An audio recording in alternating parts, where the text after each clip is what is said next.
Call to order. For the closed session agenda, can I do a roll call, please? Councilman Blades, Present. Councilman Rajaratnam, Present. Councilman Gorman. Present. 3 present. We have a quorum. Okay. Barring any issues, could I have approval of the agenda, please? Motion. So moved. Second. All right. Councilman Blades, Aye. Councilman Rajaratnam, Aye. Councilman Gorman. Aye. 3 ayes. Motion carries.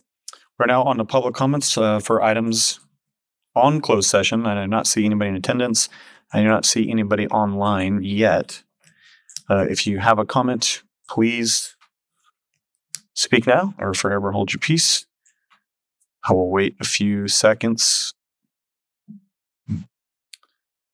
Okay, we will go into closed session. It's Conference of Legal Counsel, Government Code Section 54956.9B, potential litigation to cases. Martin, is there anything you would like to expand upon before we go into closed session? Did it well. Thank you. Okay, thank you, sir.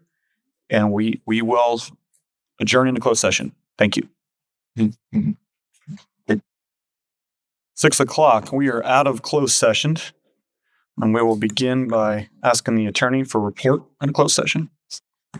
Thank you, Honorable Mayor, council members. 2 items were taken up in closed session. Only 1 item was subject to council's action, and council unanimously rejected the claim of Jack and Guerrero on a 3-0 vote. Thank you. Thank you. We will now adjourn closed session and open the open session. Okay. Do we need to do another roll call? I've seen it done both ways. It's up to you. So we will call the open session to order and do a roll call. Councilman Gorman, Present. Councilman Rajaratnam, Present. Councilman Blades. Present. 3 present, 2 absent. We have a quorum. And we might have Mayor Endicott joining us later. He's currently in a meeting. All right. We will move on to regular session. We begin with a pledge of allegiance, and if you would please stay standing afterwards for the invocation. Ready? Begin. I pledge allegiance to the flag of the United States of America and to the republic for which it stands, one nation, under God, indivisible, with liberty and justice for all. Please join me in prayer if you want. Lord, thank you for giving us this day. Lord, thank you for this city of Ridgecrest where we live and cherish. Lord, bless each one of us who are here today. Lord, I pray for our troops who are in harm's way, the war that is going on in Iran. Lord, bless the families who have lost their dear ones in this conflict. Lord, bless the innocent people who are caught up in this conflict. And Lord, bless them and protect them from all evil. Lord, let the troops be protected. Lord, I pray for our police department. Lord, as they put their lives on line to protect this community, Lord, be with them. Lord, thank you for giving us this opportunity to serve on the city council. Fill us with your knowledge and with your wisdom so that we take right decisions that are beneficial to this community. Once again, please bless each one of us here today. In Jesus' name I pray. Amen. Amen.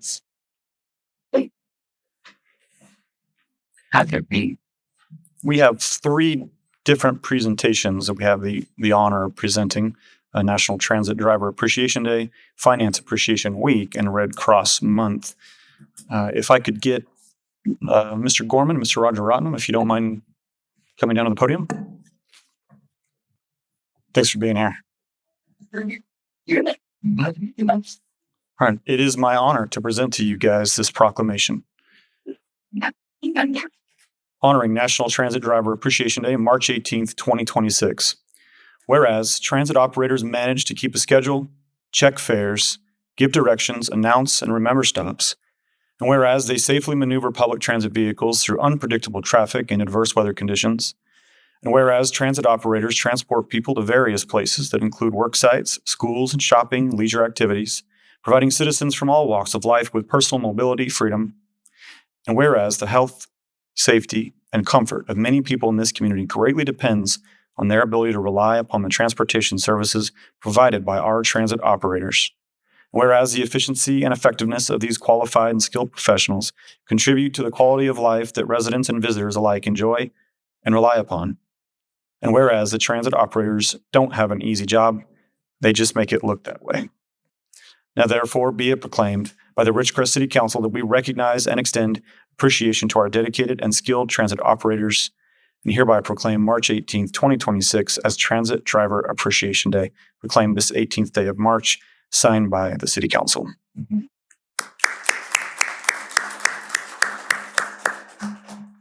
guys have anything you want to say? Please. I do. I was hoping you would, John. Yeah, I do. Yeah, I want to give a shout out to the police. I got to drive them to Hurricane Harbor, and on top of being life and death situations, they're also good with traffic even getting gas. They're out, letting me out, they're blocking traffic, so then spotting for me. We get there, I get stuck there's like 10 rows to park. They all had roofs, and we got closer and let us out. They had to back traffic up so I could get over it. Hard 90'd the bus up on the curb. They're over there like this, going to park. They had to move cones. I mean, they're just amazing the way they act. They're truly professional. It was Officer Ryan Smith and Sergeant Nathan Lloyd, and I had a ball. Those guys are pros and got to ride in Lazy River all day and have pizza. Amen. Thank you.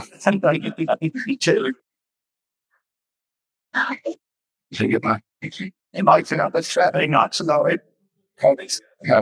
She right place and do something. Yeah. Good evening, and I'm here to give a proclamation on Government Finance Professionals Week. I have not seen this before. I have been doing this for the last 7 years. I think this is the first time I have seen Finance Professional Week. I saw all kinds of weeks, days, and months in honor of different organizations and different departments, but this is the first time the finance department is being recognized. So we will roll a green carpet to you instead of, because you do finance, you do calculations, spreadsheets. Thank you very much for the budgets and balancing the budget. I appreciate that.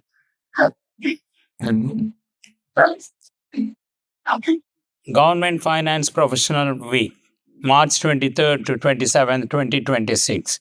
Whereas the California Society of Municipal Finance Officers, short acronym CSMFO, is the state's leading professional organization dedicated to promoting excellence in financial management for California's local governments. And whereas the government finance professionals serve cities, counties, special districts, and joint power authorities by ensuring transparency, accountability, and responsible stewardship of public funds. And whereas these professionals play a critical role in managing complex budgets, complying with state and federal laws, maintaining accurate financial reports in compliance with government accounting standards, administering utility rate processes and enterprise funds, and supporting long-term financial sustainability. And whereas California's financial landscape, shaped by Proposition 13, Proposition 218, the GAN appropriations limit, CalPERS pension obligations, and fluctuating economic conditions required expert analysis and sound financial leadership. And whereas finance professionals work diligently, often behind the scenes, to provide critical information that enables informed policy decisions and ensures the delivery and essential public services. And whereas recognizing Government Finance Professionals Week during the last week of March helps highlight the dedication, integrity, and professionalism of these essential public servants. Now, therefore, the City Council of the City of Ridgecrest does hereby proclaim March 23rd to 27, 2026 as Government Finance Professionals Week and encourages all residents to recognize and appreciate the hard work and contributions of the finance professionals who serve our community. proclaimed this 18th day of March 2026, signed by Mayor and Council members. Can you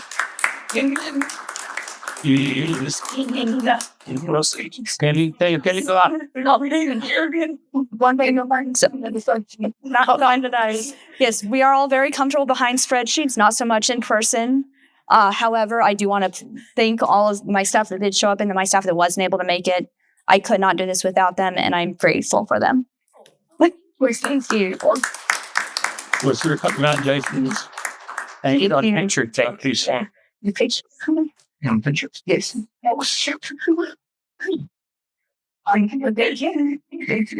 Yes, Greg.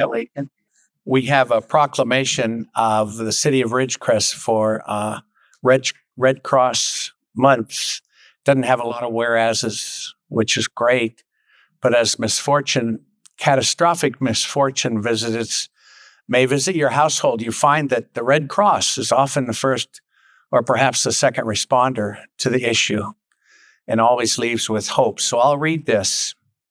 I'm a big fan of the Red Cross. In March, we celebrate American Red Cross Month by honoring our neighbors who make its humanitarian mission possible in the city of Ridgecrest every day. Their acts of kindness change lives, bringing relief, comfort, and hope when help can't wait. This compassionate spirit runs deep in our community, just as it has for 145 years through the American Red Cross. Home fires are one of the leading disasters experienced throughout our local communities. Red Cross Kern County and Eastern Sierra Chapter volunteers have selflessly responded at all hours to assist those who have experienced and or been displaced by home fire. During 2025, an average of $730 in assistance per household has been provided, resulting in $207,390 in total assistance. Responding to 201 home fire events, Red Cross aided with 285 cases, which included 907 individuals assisted. Our volunteers also support fire prevention and preparedness events, serving at multiple sound the alarm events, as well as on-demand requests, installing smoke detectors in homes at no cost and providing recipients with education on home fire safety best practices. Today, those who serve with the Kern County and Eastern Sierra Chapter of the American Red Cross light the way during emergencies, whether it's delivering shelter, food, and comfort after disasters, providing a safe, life-saving blood supply for patients facing conditions like cancer treatments, childbirth complications, and traumatic injuries, assisting military members, veterans, and their families with 24/7 global support, or empowering individuals with skills like first aid and CPR that save lives. These collective efforts are a powerful reminder that the strength of our community lies in the shared commitment to one another. As we mark Red Cross Month, let's celebrate our local heroes and resolve to continue lifting each other up so no one faces an emergency alone.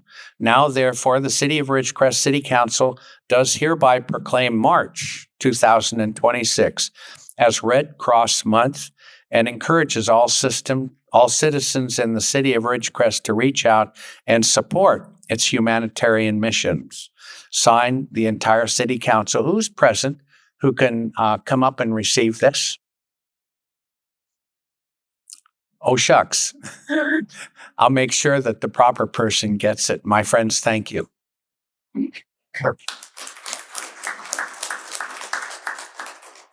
Sorry, I was in my LAFCO meeting. Nice to see that we have Mario and Luigi on the board there. All right, so next we have public comment of items not on the agenda.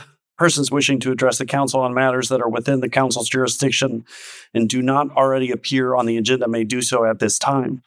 Council will not respond to any public comments, but may provide direction to staff to collect information. Pursuant to the Brown Act, the City Council may not act on an item that does not appear on the agenda. Speakers are limited to 5 minutes. The public comment section of the agenda is limited to a total of 1 hour. Each speaker is asked to provide his or her name. We have any? We have.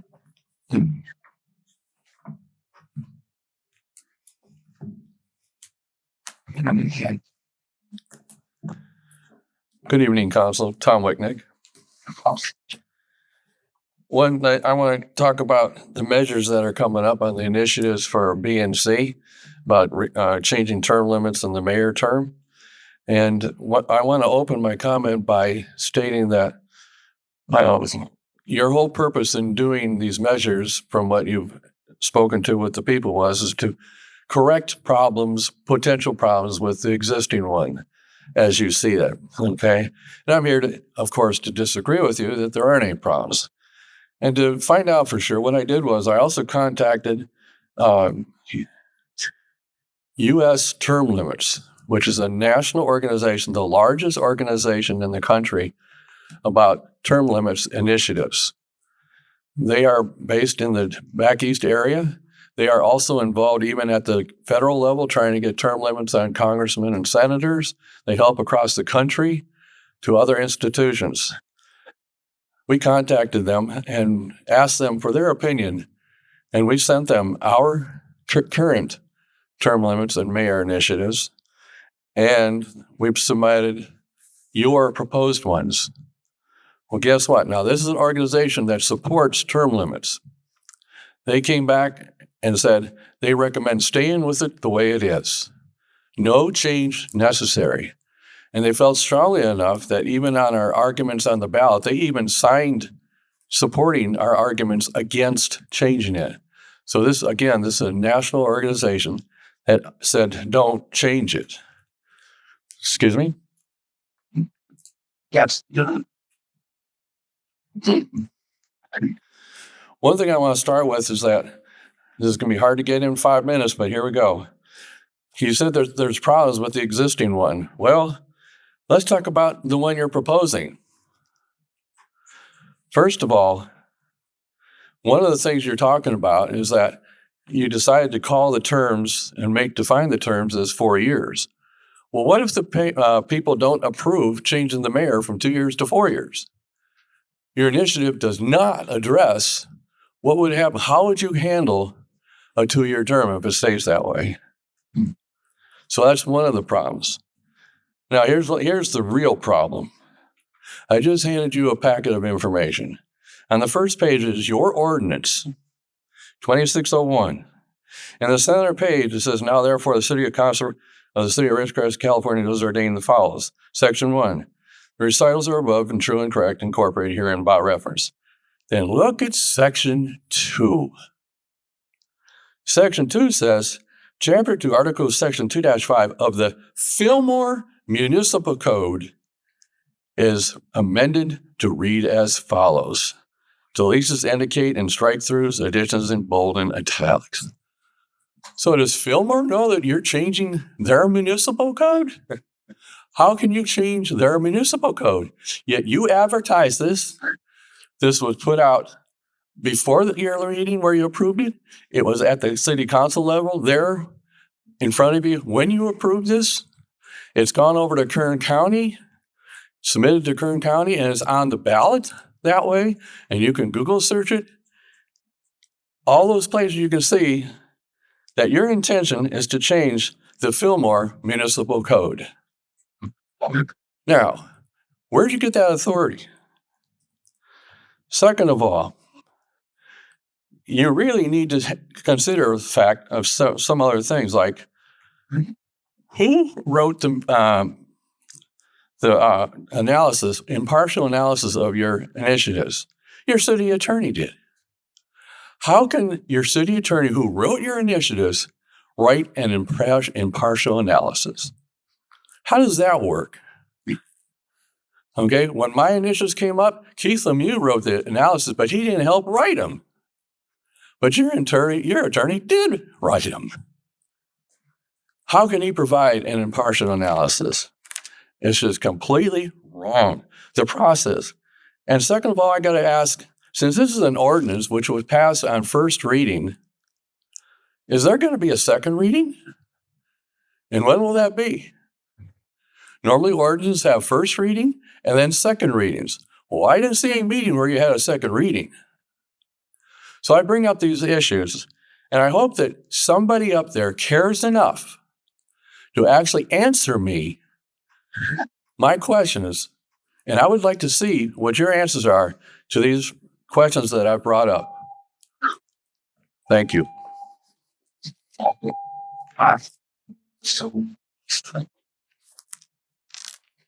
Thank you, Tom.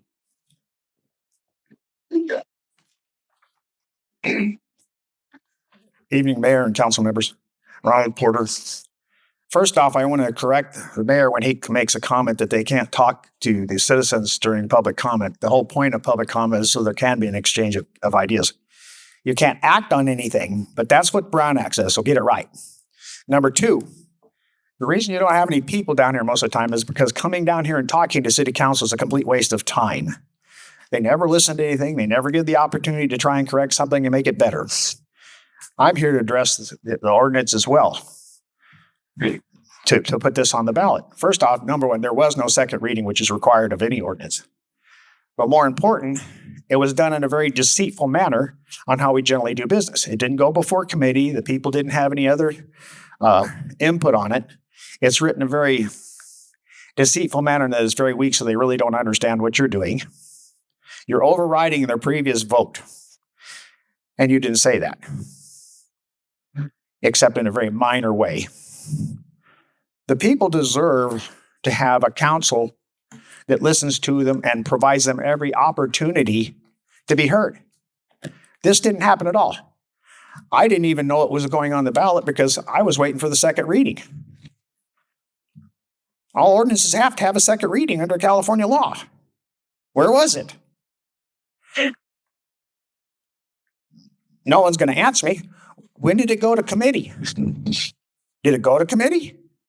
Not anything I can find.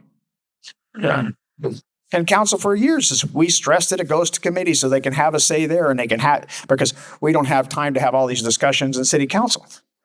Basically, what city council is doing is telling the people, just go away and leave us alone. Let us be the little dictators up here. You might not like what I say, but it doesn't matter. We're a republic for a reason. It's a representative government. You're there to represent me and every other citizen in this valley. And when you don't take input or have an opportunity for real meaningful input, and when you put out, I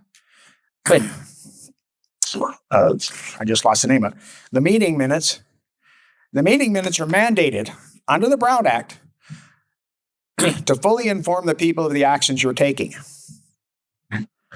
Or I shouldn't say, I misstated that. To inform the people well enough so that they know if they want to look further into it.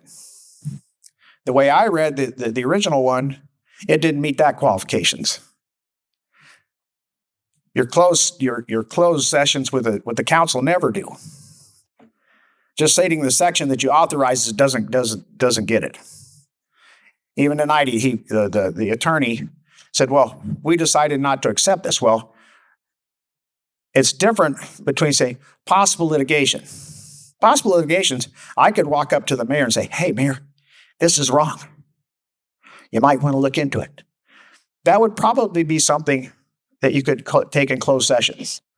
So you don't tell the person that did it, "Hey, you can come sue us." But if it's somebody that somebody actually filed a physical claim on, the fact that he filed it with the city is actually public record at that point in time. There's no reason it can't go there, because you're mandated before you go over to sue a city that you notify them, and there's a process for doing so. That becomes public record. It's the whole point of deceit. Why can't we be open? That's what the whole point of freedom and republic is for. I just don't understand why we don't want to be. I said, I quit coming down here. Everyone I know quits coming down to this meeting because no one talks to you. You start out right off the bat. If I'm at public comment and I ask you a question, you won't talk to me. The whole point of public comment is that you can interface back and forth. It's like your 5-minute rule. According to the resolution passed by the city council, if I ask for additional time, you can give it to me. If there's nobody coming up, you can still give it to me. The whole point. The 5 minutes was put in place by the courts, actually, not by the law, so that they could make sure they could have an orderly meeting. Someone couldn't stand up there and take everyone else's time. But we don't have that problem here. There's no reason to not answer questions, to not have dialogue back and forth. We have a need as a citizen to know what your thoughts are. I may support your thoughts. I don't know. I just want to know. I may have an idea to say, we need to do this. I may have an idea that I can give you and say, this would make it better. All I know is this whole thing's deceitful. And if it ever gets challenged, it won't pass muster. The notifications weren't proper, and for multiple reasons, and you're going to have a problem. Thank you. Thank you. Any other persons? Good evening. My name is Michael Citra again, and I wanted to speak about the 24 AI-powered Flock surveillance cameras operated by the city. We know Flock loves to take credit for reducing crime rates across America, many times pointing to trends that started long before their systems even tapped into their host cities' budgets. Flock has told us that Bakersfield is a power user of their technology, but 2 years after the system was installed, Bakersfield had the highest rate of motor vehicle theft in the whole country. Fremont, Vacaville, and Vallejo all have seen record levels of vehicle theft since installing license plate reader systems. Despite these few examples of crime that Flock should have been able to improve, all across the country, violent crime rates are falling in cities large and small, and without regard to the resources available to local law enforcement. While looking for statistically correlated crime rate reductions from Flock, we came across a different factor that looks to be making a much bigger difference. This is the direct payments to local governments to be used as they see fit, included in the American Rescue Plan Act. This was a COVID-era law to stimulate the economy, investing in the infrastructure of our communities. Overall, $65 billion was spent, but only 9% went directly to public safety. Cities would use this money for education programs, to improve their parks and libraries, support their community centers, and boost social workers. Baltimore is one city that has its share of crime problems, but is seeing vast improvement recently. They spent their money on parks, green spaces, housing cleanups, and creating summer jobs for teenagers. Ridgecrest was a big benefactor of these grants, taking in over $6.9 million that was used on many projects to improve life here. There are projects to improve our parks with lighting upgrades, water system fixes, and bathroom repairs. There were tennis court repairs, shade structures installed, and high-speed internet expanded. This is great. Whenever friends visit from out of town and we go to a park, they are always very complimentary. This is the kind of thing that is making a bigger difference than widespread surveillance systems. Giving the people something to do and something to be proud of goes a long way to build a safer future. We will continue looking for any evidence that 24/7 surveillance systems make us safer beyond the hand-picked stories pushed out by Flock's PR department. In the meantime, I thank the city for their efforts in taking advantage of grants and managing programs that improve all of our lives. Those efforts are doing the real work. Thanks. Thank you, Mike. Thank you, Mike. Thank you.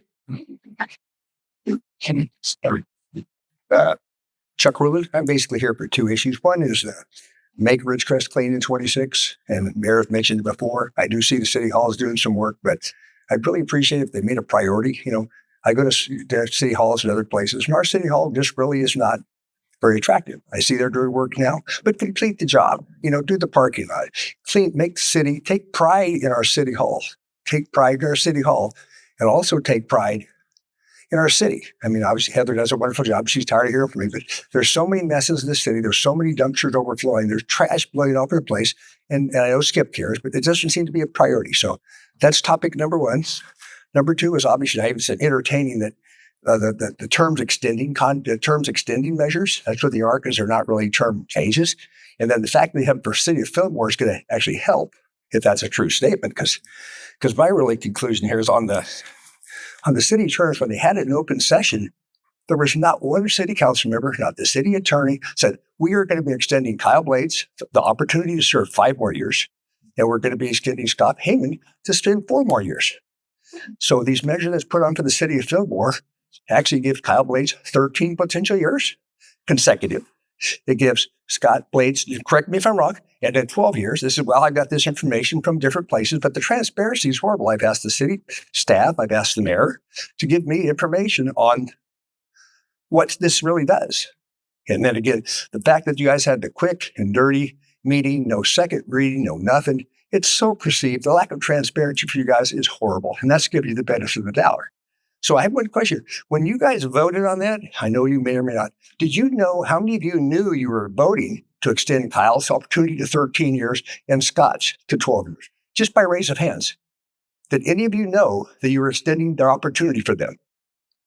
Seeing none, which I thank you, Skip, because I know you didn't. And you're very transparent. So you guys didn't even know what you were voting on. You didn't know you were voting to extend these things. And I've heard that from 2 of the council members up here now. And then also that you didn't even bring it up in an open session where you had the opportunity. So it's either complete incompetence or malice. Now, they're good. I'm glad I got head shakes, so that's really true. You guys need to come out as our leaders, raise your hands and say, please, don't vote for this. We made it for the city of Fillmore, which I just learned about tonight. We had no discussions about extending the terms in open sessions. I mean, it's shameful. How else can you say for it? You guys voted on something you had no clue. You put on the ballot, it has the wrong city on it. And somehow you guys think we should support that? So I think in council comments and mayor's comments, you should each go on the record saying, please don't vote for this because it's flawed.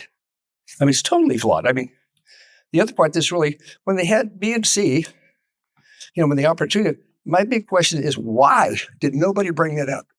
Why did none of you bring up the fact that you're extending the opportunity for 2 councilmen to serve longer terms? I mean, were you hiding something? Are you ashamed of it? Kyle's smiling. Yeah, because this is Kyle's baby. And this is good. I mean, which is good. You're either ashamed or incompetent. You guys have to know. The people trust you guys. Did you know you were getting, look at Laffy Boy. Were you think, Laffy Boy, did you know you were going to get extended for 5 more years? Raise your hand. See? Zero transparency. And just like that, they said, you guys have interacted with people up here when you agree with them. I've seen you do it. I've seen Kyle say, hey, that's good. The only time you don't talk to people up here at the podium is when you disagree with them. Then you could have the Kyle Blades rule where if you don't like somebody at the podium, just start yelling at them. That's a good thing. There's Smiley Boy again. Baby boy Blades.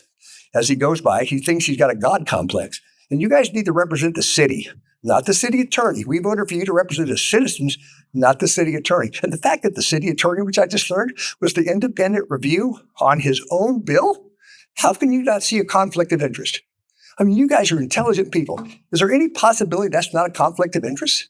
I mean, you guys have got to think what this looks like to regular citizens. So again, let's see. Oh, that's the other thing too, is I don't know if you guys will do it, but on the tax dollars, the money you're wasting on this bill, I had to ask city staff, I've asked everybody, how much did this cost? Actually, Rika started to bring something up at the other meeting and she was shut down. I don't know how much it cost to put this on the ballot. 40? Well, no, they can tell us that. I don't trust you, Tom. No, we want the city. You don't want hearsay. We have to make decisions with facts, not what Smiley Boy comes out with or with Tom comes out with. Why will you not give us the cost? Why are you ashamed of how much you spend and wasted on this? $40,000 would do a lot of work to make our city hall look a lot nicer. And it really would. So you guys have got to focus, and I really hope you guys all say not to vote for this. Everybody needs to vote no on measures B and C because they were put on the ballots under false premises and even under the false city name. Thank you, Heather. Thank you, Chuck.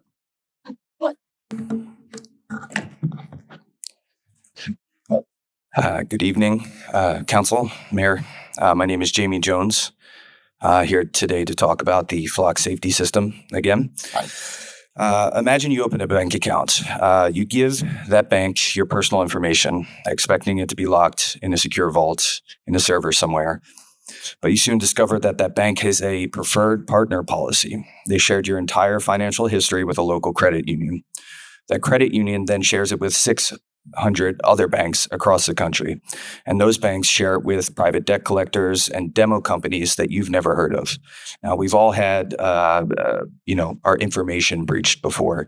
And usually when that happens, you stop working with that bank, with that financial institution, whatever it may be that leach your personal information.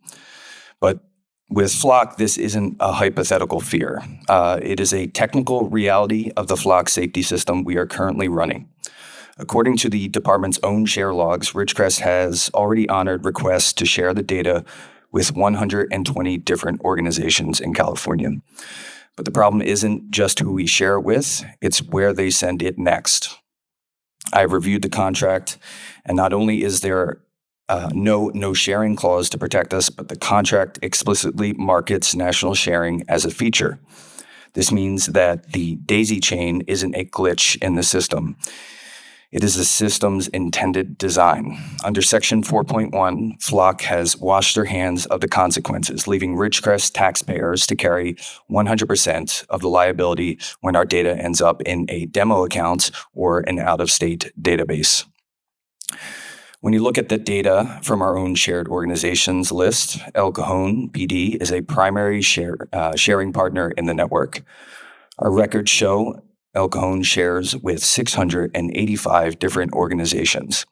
Even more alarming, they receive data from hundreds of agencies outside of California, from Georgia to Idaho to Texas. Of those 685, about half of those are outside of the state of California.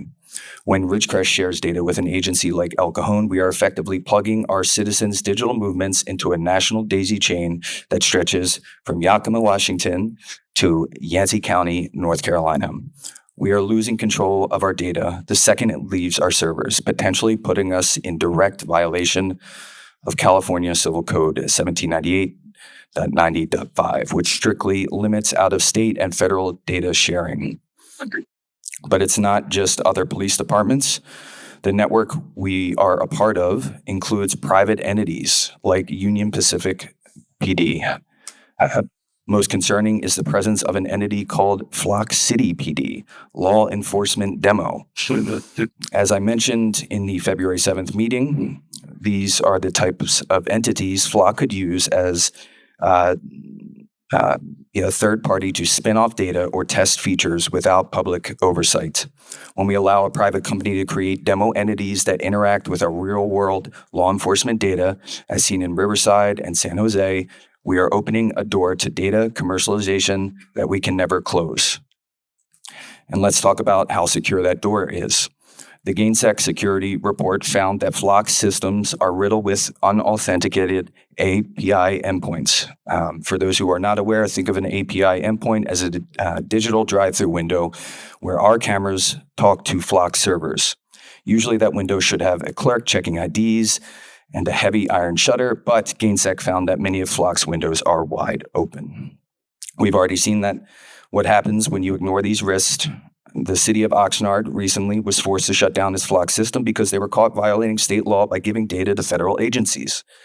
We are following the exact same path with search audit logs that already show blank reason fields, proving our internal oversight is already failing.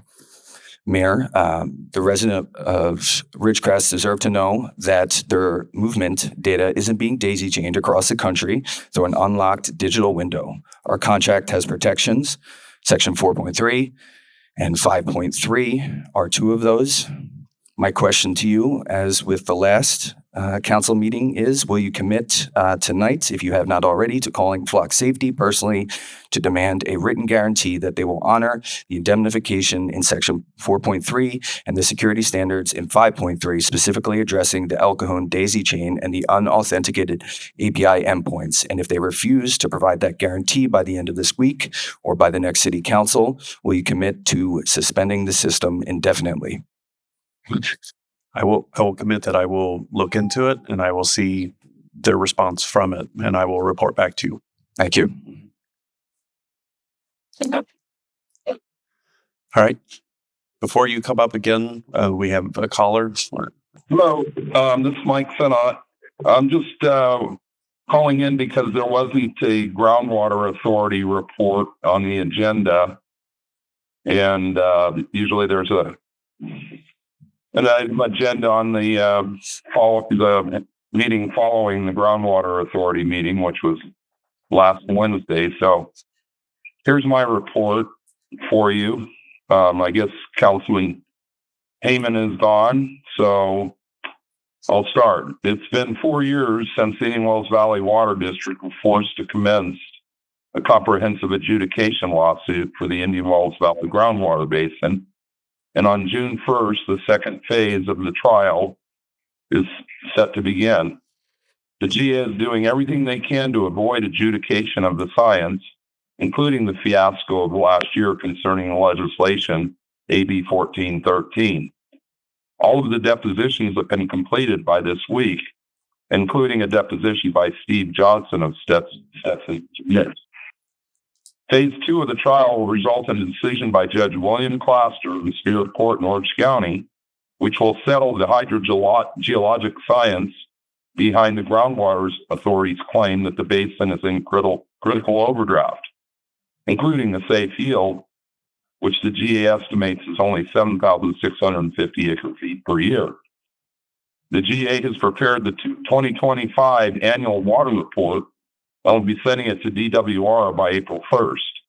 This year's report shows that total pumping in the Indian Wells Valley has been reduced to approximately 20,500 acre-feet, with no undesirable results, no subsidence, and no wells running dry that require mitigation by the GA.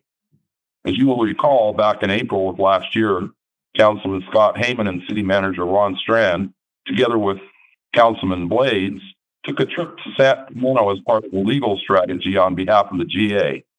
They were carrying a letter signed by Blades as Mayor Pro Tem, which misrepresented that the city of Ridgecrest supported AB 1413.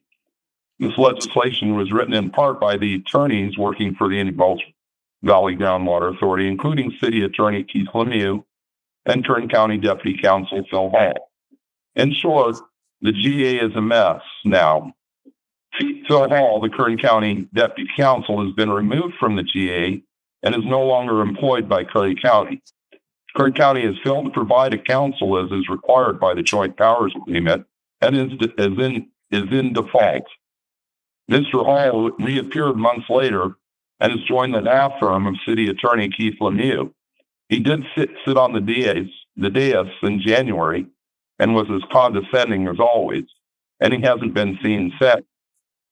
Apparently, someone has decided it's better to discontinue having the GA on a regular agenda due to legal jeopardy created when members of the city council open their mouths. I'm sure they'd all like you to forget the sequence of events that began back in April, along with everything that's gone wrong since then. Mayor Endicott and Councilman Blades have apparently been removed from all matters regarding the GA as a result of their conflict of interest with the Navy. It's about time. General Manager Carol Thomas Kiefer has been replaced by the GA's clerk, April Kegwin. Stantec has disappeared as a subcontractor to Provost and Pritchard as quickly as it took them to submit an incomplete environmental assessment, and then now the GA has to resubmit their application to the BLM to restart the review. The GA has collected nearly $20 million from the water district in the form of replenishment fees. As of the last meeting, not one drop of Table A water has been purchased by the GA. The AVIC project pipeline has only recently completed the 60% design stage, and Galveston and Pritchard have obtained a contract extension through the end of this year with the goal of reaching 100% completion at year's end. The design cost is now expected to be over budget and in excess of $7 million. Sorry to interrupt, Mike, but you have 30 seconds. Thank you. The GA recently hired a PR firm and prematurely announced a settlement with Searles Valley Minerals. When the settlement was finally signed, the GA proclaimed victory. It was not. Searles gave up nothing except for the right to participate in the phase 10 portion of the trial. It was a Pyrrhic victory for Searles. They don't have to pay the replenishment fees. They don't have to buy recycled water from the city, but they're shutting down half their operations. And we can thank the Ridgecrest City Council for that.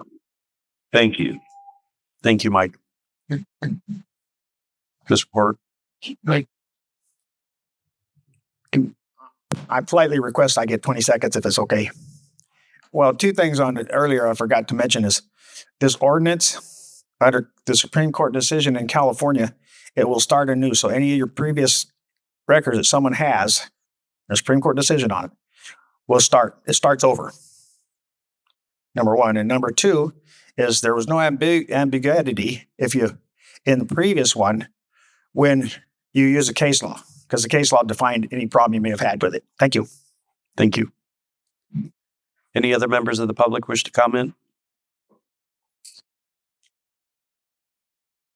Okay, seeing none on the phone. You will? Yeah.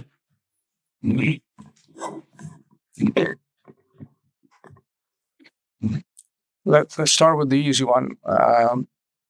City attorney is required by law to issue an impartial analysis. And the analysis is simply facts. There's no opinion, there's no angle, there's nothing. So there is no conflict of interest. And city attorney is required, again, by law to issue a impartial analysis. Secondly,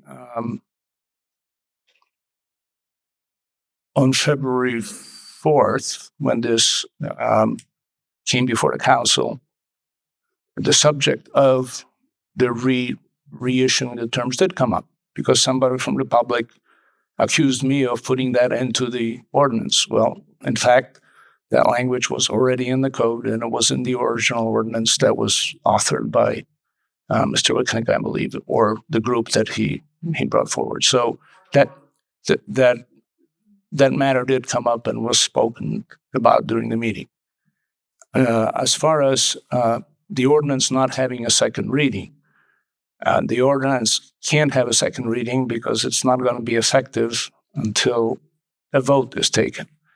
And a reading of the language of the ordinance states, this ordinance shall become effective upon certification of the June 2nd, 2026 election results in Kern County and City of Ridgecrest, and only to the extent that either or both proposed measures are approved by the voters. Generally speaking, ordinances that put things on the ballot for voters to approve, technically speaking, become effective if the ballot measure passes. Most cities do a second reading, which is basically perfunctory, after the election, assuming that the results, whatever the results are. So a second reading of this ordinance would have been improper prior to the election. Lastly, yes, there was a typo in one of the paragraphs. I believe that typo was fixed before the ordinance went to the county. I will double check that. But there are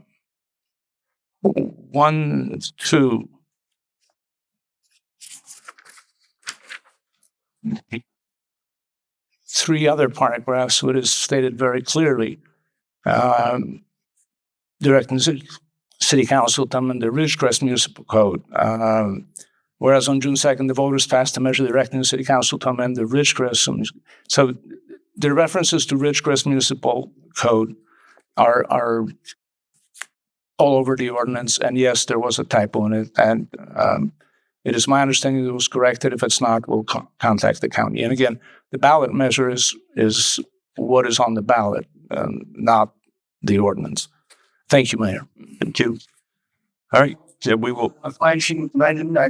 Certainly respond. Once. Yeah, once. I'll give you it. Yep. First, keep blaming me about that one paragraph that's in there. Just like you edited everything else on the thing, you could have taken that paragraph out. You chose not to take that paragraph out. When I ran the initial initiative, I was required to address the incumbents on how the ordinance would affect them. That's why that paragraph went in there by me.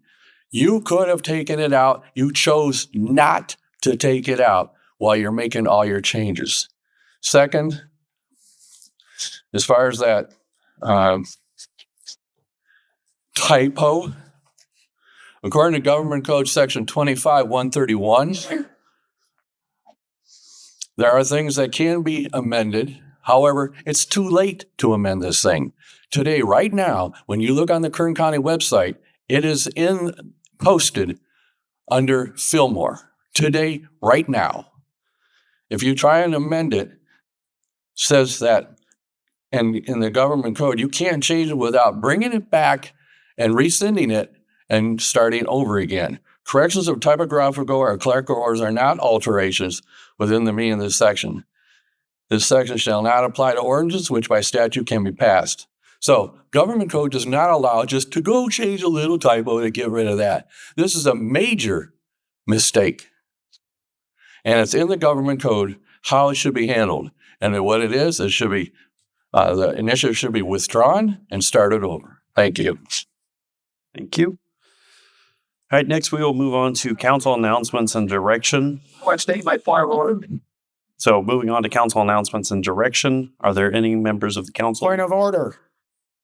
We have moved on. You that if you want, but I need to work over and you can ask. Why not make it with the city attorney is want to make what's out here? Then he has to do it so public comment can be made to him. He doesn't get a one-sided victory. All right, council announcements and direction. Nope. Councilman Blades? No, I'm good. Okay, I have one, Patient and Family Advisory Council. PFAC is a collaborative group of patients, family members, and health professionals working together to improve healthcare quality, safety, and patient experience. They provide input on policies, educational materials, and facility design to ensure care is patient-centered. These councils bridge the gap between hospitals and their patients. If you would like, any member of the public would like to be a part of this collaborative group, there is an application on the hospital website at RRH. And if you have any questions, please reach out to me and I can direct you further on how you can be part of this Patient and Family Advisory Council. Did you already? I missed the children's markets this weekend. Oh yeah, good. It's just that simple. So I missed mentioning that the children's market is this weekend. I believe it's got moved. Marissa, it's over at the Carnegie baseball field. Is that correct? Okay. I do not remember the times. I'll have to look that back up. 11 to 3 on Saturday. Awesome. 11 to 3 Saturday, children's market at the Carnegie baseball fields. Thank you. Sorry to interrupt. No, that's fine. All right. Next, we will move on to consent calendar. All items listed on consent are considered to be routine and non-controversial by city staff. Consent items may be approved by one motion. If no member of the council or audience wishes to comment or ask questions, if comment or discussion is desired by anyone, the item will be removed from the consent calendar and will be considered in listed sequence with an opportunity for any member of the public to address the sitting council concerning the item before action is taken. There's one consent item listed on the posted agenda. Does any member of the council wish to have an item pulled? Does any member of the public wish to have an item pulled? Seeing none, move to approve. Second. Motion. Mayor Endicott, Aye. Councilman Gorman, Aye. Councilman Rajaratnam, Aye. Councilman Blades. Aye. 4 ayes, motion carries. Moving on to discussion and action items. Number 5, a resolution of the City Council of the City of Ridgecrest endorsing the Sierra Sands Unified School District Community Social Contract. Good evening, Council. We are bringing a resolution to adopt the Sierra Sands Unified School District Community Social Contract, a shared commitment developed with input from staff, community members that outlines expectations for respectful communication, active listening, dignity, and constructive problem solving among students and staff, parents, guardians, and community members. The social contract is an extension of the district's ongoing implementation of Capturing Kids' Hearts, an approach that emphasizes relationship building, trust, and respectful interactions. The principles of Capturing Kids' Hearts are modeled daily in classrooms across districts, schools, and offices, and in all meetings at all levels, including city council meetings. By formally adopting the Sierra Sands Unified School District Community Social Contract, the Council reinforces these practices district-wide and community-wide, promotes greater civility among both adults and students, and affirms a shared responsibility for creating a positive, safe, and inclusive culture in all district-related interactions. And we have Mr. Brian Auld, and I'm sorry, I don't remember your up here if you have any questions and to give us some more context. if you'd like, I would give you kind of the history of how this came about, just briefly, so that you're aware of what our focus was and so forth. So, yes, my name is Brian Alden, the Assistant Superintendent of Human Resources for Sierra Sands. This is Dr. Michelle Savko. She's the Deputy Superintendent. Dr. Moore is unable to attend. So for many years now, some would say since we've come out of the pandemic, there's been a recognition that students, adolescents, need to have social emotional learning, that there had been some decay of the appropriate ways to relate with one another and so forth. But we've seen evidence of this not only within schools between students, but we've also seen it between staff and parents and so forth. And so as I was serving in my other role as being the complaints officer, I was seeing a lot of different types of concerns, a lot of behaviors from students that weren't age level appropriate. So they were learned from somewhere. There was also incidents that take place on school campuses, in front offices, out of anger and so forth. So, and actually, I can't take credit. I was visiting family in a hospital. I was in a couple of different hospitals, and I noticed signs kind of like the one behind me all over the hospital. And it said, "This is a place of healing." And I thought, well, this is a place of healing. And then so is our schools a place of learning. And we're learning all the time. And we talk about being lifelong learners. We have curriculum that you can look up, and it is totally, for the public to see. And then we have all of the other lessons that are learned throughout the school day when more is caught than taught, when young people are watching adults and interact and behave and so forth. And so we came along, and I brought that forward to our executive cabinet, and together we built basically a civility campaign. But what we recognized, actually somebody else recognized that I didn't, was, well, this is aligned with what we already have in Capturing Kids' Hearts, which is a national program for social emotional learning that's highly acclaimed. And we have adopted that from our youngest TK classrooms all the way to our school board. And it's throughout our district. And so as a process, after we came up with the concept, we took it to our stakeholders. We took it to our leadership groups, our parents. We have the superintendent's council that has representatives from each school site. We took it to our leadership group and elsewhere. But it was really important that we make an effort to have this go beyond just a Sierra Sands initiative. We had parents telling us that they support this, but they'd like to see it community-wide. And I think that's, I think that would be an awesome endeavor. And so we just want to present to you what we've created. It's not a fix all.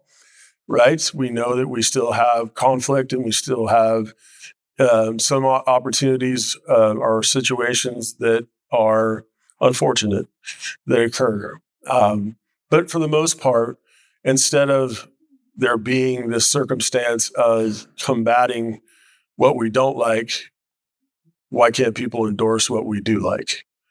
That seems like something that everybody can do. And we're bringing it to the city council first. We're going to take it to the youth athletic organizations, community service organizations, and as many people want us. I mean, we're not asking for donations or anything like that. It's just simply, do you endorse the concept behind, being civil and modeling that? And one big piece of this is that all of us, not just students, not just teachers, all of us within the district, we commit to this. And if there's a time when we're not doing it, then it can simply be just corrected. Like, I don't feel like you're listening to understand right now. I feel like you're listening to respond. Okay, well then let me pause and let me regroup and so forth. So I brought this as an example. There are these all over the district. They were intentional. I'm a former principal, so I know very well how office managers feel about school offices. And I asked for their forgiveness because I knew that they would hate the fact that it's 8 feet tall and that it will always be in the way.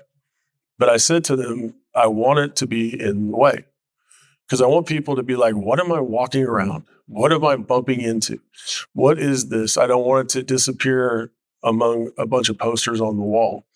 And it also serves as a reminder because a lot of times when people are angry and they aren't actually listening, the office managers, the principal, the teacher can just point at it and say, please let's engage in this way or let's engage at some other time.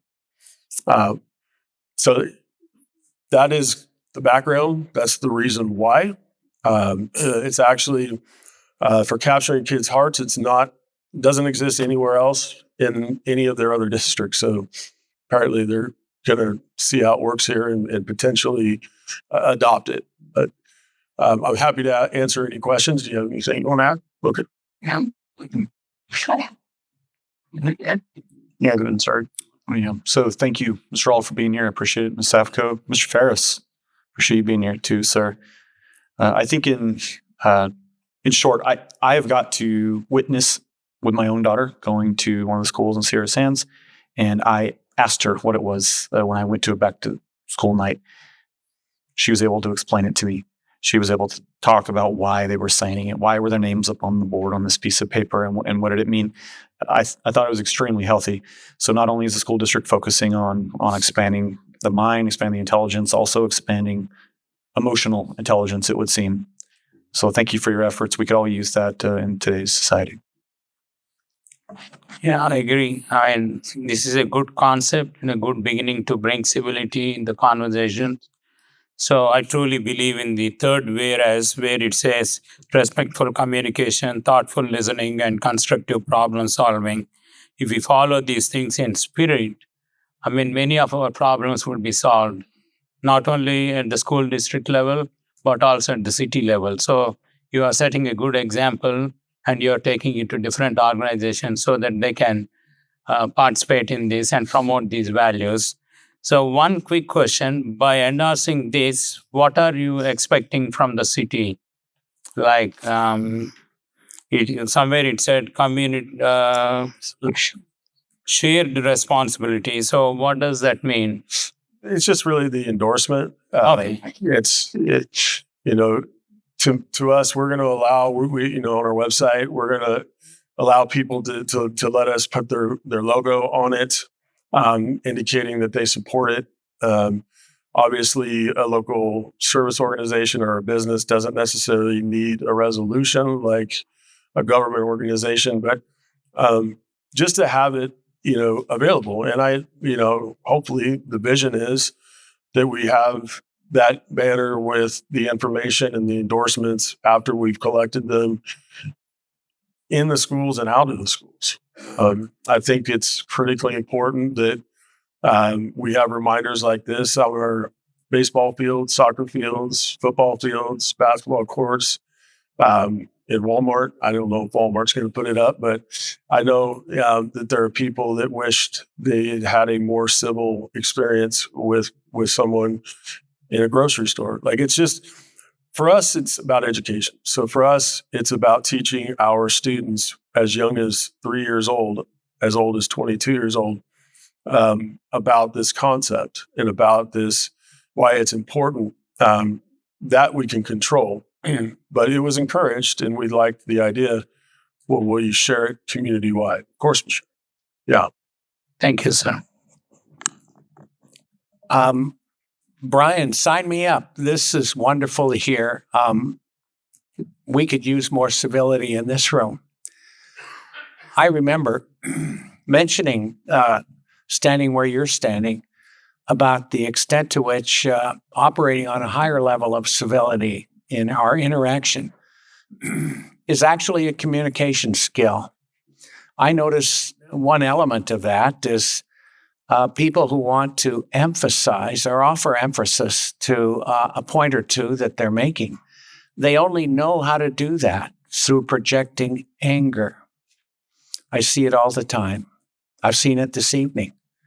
You could actually lower your voice and get far more attention by exercising the communication skill of civility. And you're offering metrics in that regard. And it's terrific. I'm all over it. And I'm glad to see it coming up the way it is now. Congratulations. You have my support. Thank you. I would go ahead and echo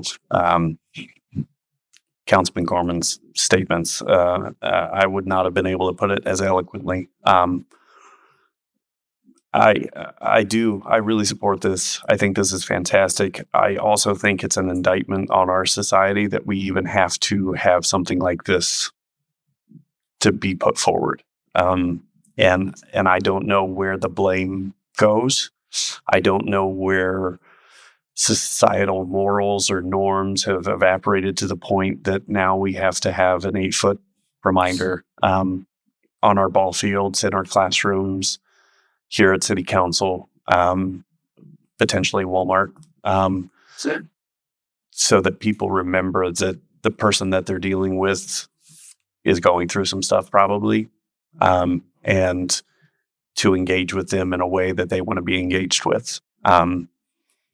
And so while I'm excited for this, it also saddens me that the school district was put into a position that they felt like they needed to do this through not only student interactions, but also parent interactions. And I think you hit the nail on the head. Those children are learning it somewhere. And, maybe that, I know we blame a lot of things on social media and the ease of access of individuals wanting to get to go viral or whatever. We know that negative sells, right? And so for that, I'm sorry that the school day has to be interrupted in a manner that we have to get a social contract to do basic human things. And so on behalf of the city, I'm sorry that it has gotten to that point. I wholeheartedly support this. I don't know. How I was raised was, you look someone in the eye when you're talking to them, you respect their opinion. You don't have to agree with their opinion, but you can respect it and you can disagree and then you can go on your way. But if a person in a position of authority is telling you something to do, you should listen. So if I could, I'd respond to you. I appreciate that comment, but I would say this, in education, we are constantly assessing our students' performance. Did they learn? Not did we teach it, but did they learn it?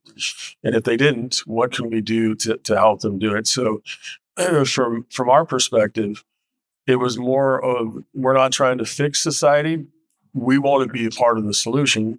We want to make sure students are learning how to engage one another in safe ways and respectful ways, even when they disagree, and so forth. So it's an intentional thing in a school district, I believe, to do something like this because we recognize that there is a need for this, and where we can address it in the school system with those students that are enrolled in our school district, we should do that. So how have the students responded to it? I know we have anecdotal evidence here, but I'm thinking about the older students in junior high school. Are they seeing this as an opportunity to do good, or is this just another?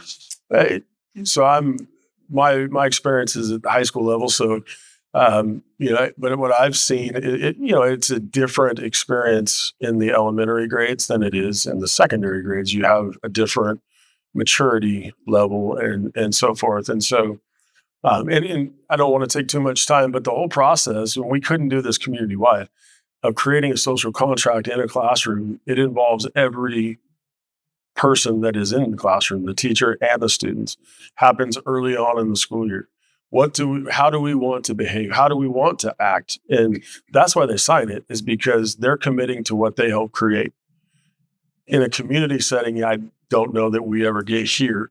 And so, obviously we weren't able to invite everyone in to do that, but at least they're given the opportunity to say, you cited it because you helped me build it. And, if there are times, and there will be, when you're not following it, we'll just remind you of your commitment and expect that you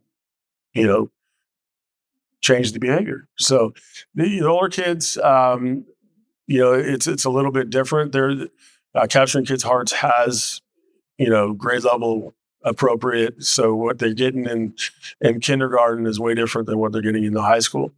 And so in the high schoolers, I think that we all appreciate when there's order, when there's civility. And so there really hasn't been any pushback, I guess, is what I'm saying. You want to say something? Yeah. Well, thank you for the opportunity. I just wanted to share something that occurred today.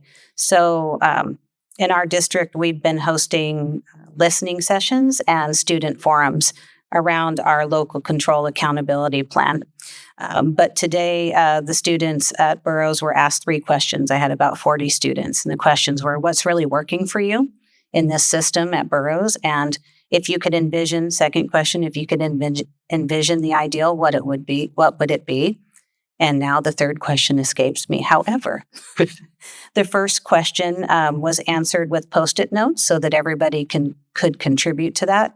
And one of the things that's working well for students is Capturing Kids' Hearts. And this is what the Post-it note said, because I transcribed my data into my Google Sheet this afternoon. And the student said, Capturing Kids' Hearts, because when we treat each other well, we're communicating. And that's really, like, everything's communication. So the signage says civility, community, and connection. So as a public entity, we serve the community, we serve the public. And so this is an education, a common language. And so it's just a common ground that we can all agree on. Fantastic. Please. All right. Go ahead. Yeah, absolutely. Bill Ferris, and I serve on the board of Sierra Sands Unified School District. And I answer this question because you ask how is it working, and maybe I'm too idealistic sometimes. But my experience as I visited the classroom in the last couple of years, because in the school level, we've been doing this for about 3 years now. And in year 1, there was some evidence. In year 3, when we go in to visit a classroom, and we go in, we're talking about kindergarten, first and second graders, they approach me and they say, would you like to sign our social contract? And I say, what is your social contract? Me. And they answer, again, I'm talking about kindergartners, first and second graders. And they answer me, it's how we agree to treat each other. And there's that commitment to and from, right? And the rules that they've decided that they want to live by. And again, maybe call me idealistic, but I believe over time that causes a cultural change. And I believe that's what this invitation is about. We have an opportunity. Yeah, things aren't great in a lot of places. And sometimes we talk at each other and we don't listen to each other. And this has a component that says, I will listen to try and develop understanding, not just listen to try and figure out how I'm going to combat you. And I think we have an opportunity. When we first started with the Capturing Kids' Hearts project, a teacher came to the board meeting and said, usually I don't care for these kind of in-service days that we have. I feel like I'm wasting my potential classroom time. They said, but I see potential here. And one of the comments was, and I think we ought to do it community-wide. And I think that's where we are. And I believe we have an opportunity year after year after year with people understanding that we're going to agree how to treat each other. We have an opportunity for cultural change. And I think that's what this is about. Thank you for asking. Thank you. All right. Any other council comments before I turn it over to the public? All right. Are there any members of the public that have a comment or question? All right. Seeing none, do we have a? Yes, I motion that we approve this resolution. Second. Motion and second. Mayor Endicott, Aye. Councilman Blades, Aye. Councilman Rajaratnam, Aye. Councilman Gorman. Aye. 4 ayes, motion carries. Thank you. Thank you. All right. Next, we will move on to discussion action item number 6, proposed approval of increased appropriations to the fiscal year 2026 budget for the drilling of a new well and converting the existing well into a monitoring well at the Leroy Jackson Sports Complex, and authorize the city manager to execute a contract in content and format approved by the city attorney and city manager. Good evening, Council. Good evening. So I'm here again regarding the same well. As you guys know, that I've come to you a couple of times in the last couple of years. We've been trying to mitigate and come up with solutions so that we didn't have to come to this determination. But unfortunately, our attempts haven't proven to be effective, and the well continues to go down with the same issues. So city staff, city manager, our maintenance supervisor have all met and discussed our options as far as the well. Is it better for us to attempt to fix it again, which would be basically repeating what we've already done?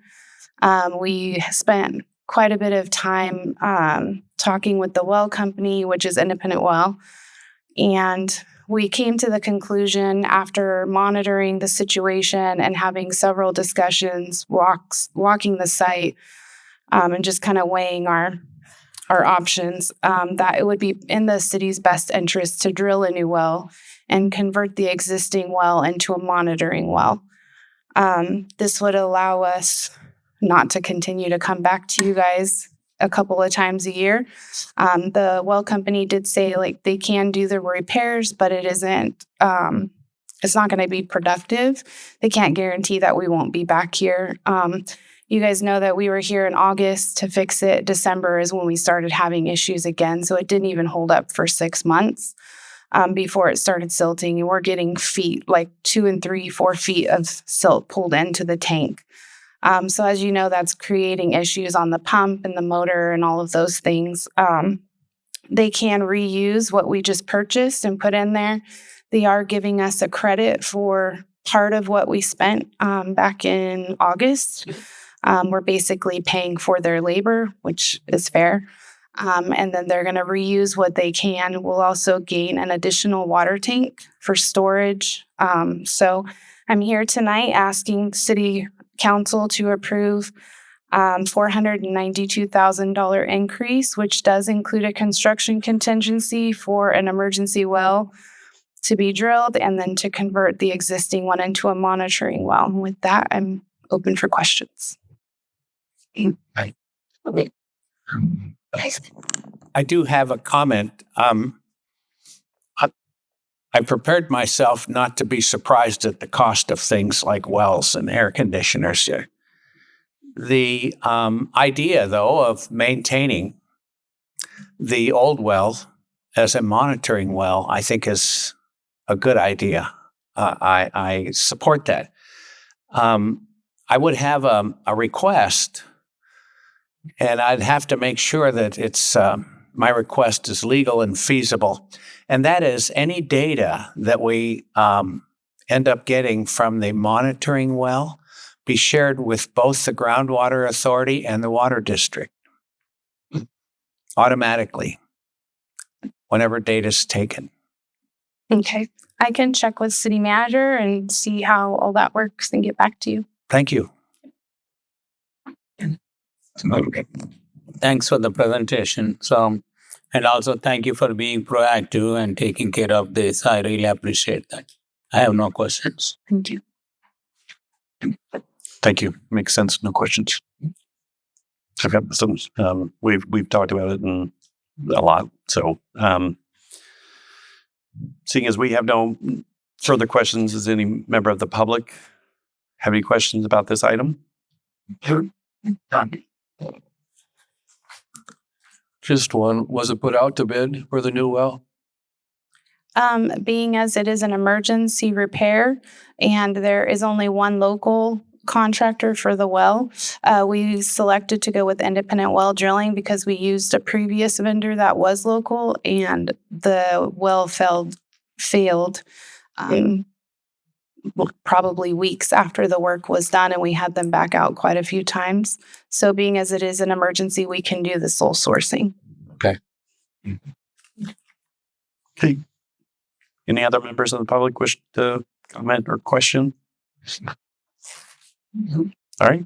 Seeing none, do we have a motion? So moved. And that motion will include the request that Councilman. Yes. I second it then. All right. Motion and second. Mayor Endicott, Aye. Councilman Blakes, Aye. Councilman Rajaratnam, Aye. Councilman Gorman. Aye. 4 ayes, motion carries. Thank you, Narissa. Next, we'll move on to discussion or action item number 7, proposed approval for increased appropriations in the annual budget for electrical service installation by Southern California Edison at the Sergeant John Penny Pool Complex.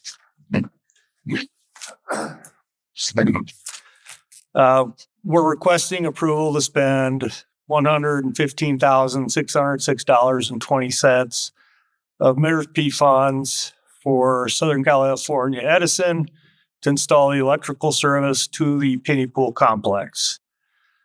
We request authorization to adjust this year's budget to move that amount from Measure P reserves to the expenditure account listed in the resolution. And then we would like to create a purchase order with SCE. One thing, we need to do this now instead of waiting till it's near completion. Part of this work involves removing what remains on the existing site, and we need to get that removed to finish the site preparations. This is the one-time installation cost, not the annual, utility cost. And other than that, open for questions. Yeah, just one quick one. I'm glad you clarified right at the end. This is the one-time cost, because I remember it. We wanted to choose one of the reasons out of the many we wanted to choose that location is because we had those connections sitting there, a lot of utilities. So it was going to be perplexing to find out that we were paying an immense amount of cost to hook up a utility. Yeah, it's not just unplug the old one and plug the new one in. Mm-hmm. The old infrastructure, some of it needs to be replaced. There is old items on site that are no longer useful and need to be removed. And this complex is a lot bigger than the old pool. So that's the increased our higher cost. Yeah, it completely makes sense. Thank you, Terry. Okay. No, I don't have any questions. Thanks for the presentation. I do have a question to Finance Director. So since we are digging into the reserves, I just want to make sure our reserves are not being dwindled. So can you take a look at that and get back to me later on? I'm sorry, do you want me to make sure we're not doing what reserves? General Reserve Fund. Oh, the general reserve fund. Yeah. Okay, so this one's coming out of the Measure P reserve. Yeah. Okay, just making sure. Councilman Gordon? Any comments or questions? I do. I have a naive question. They're always naive coming from me. This element, required elements, surely, for putting up the new Penny Pool was entirely expected. It's the first thing that happens on a major building site. And okay, so whatever this thing is called that allows it to be paid for, can we expect that every other billable milestone associated with the pool to follow on and come up this way over the next 2 years? I would have to look into what other hookup costs there are like this. Off the top of my head, I do not know. The reason this is coming up now is we need SCE to do work so we can finish the site. And So we're starting it now instead of a year from now, where we could get it hooked up before the completion. I would have to look into what other, we always try to foresee what problems we're going to run into. Doesn't always happen the way we want to. Sure. My experience is you need SCE's enthusiasm and willingness to be on site and get the job done. Yeah, we've had meetings with them. We've had them on the site, and we've identified what needs to be done with them. Sure. Thank you, my friend. Thank you. Any other council comments? Nope. All right. No, I was just asking Solomon a question, a clarifying question. Okay. And then I answered my own question while I was talking to him. Okay. All right. Any member of the public?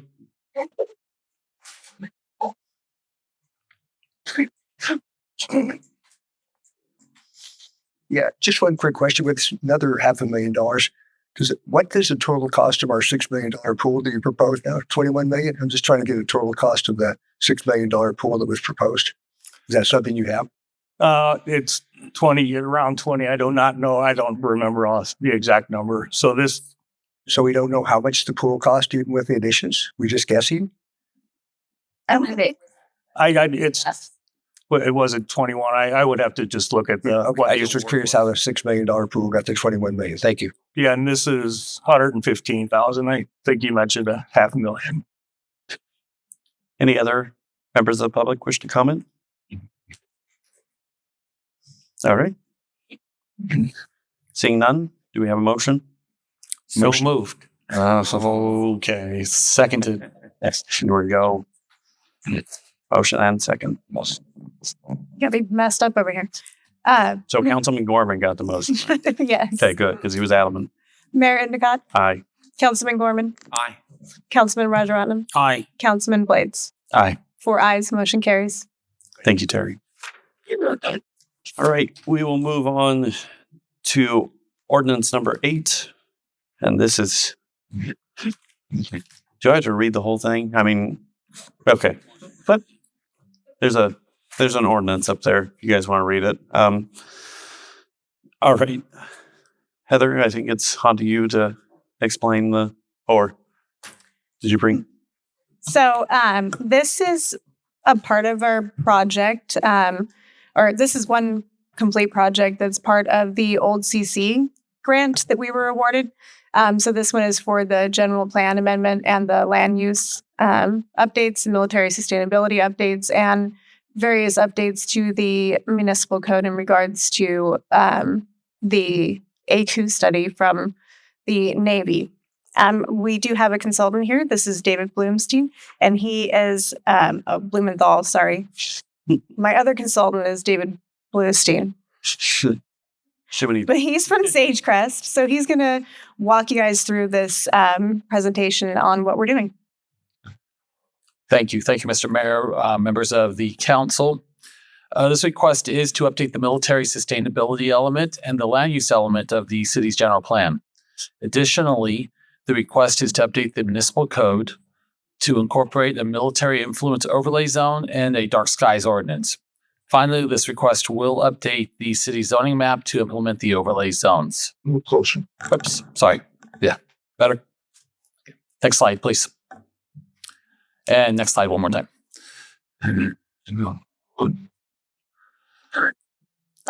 The military sustainability element currently implements the 2007 air installations compatible use zones, what you see before you on the slide tonight. Next slide.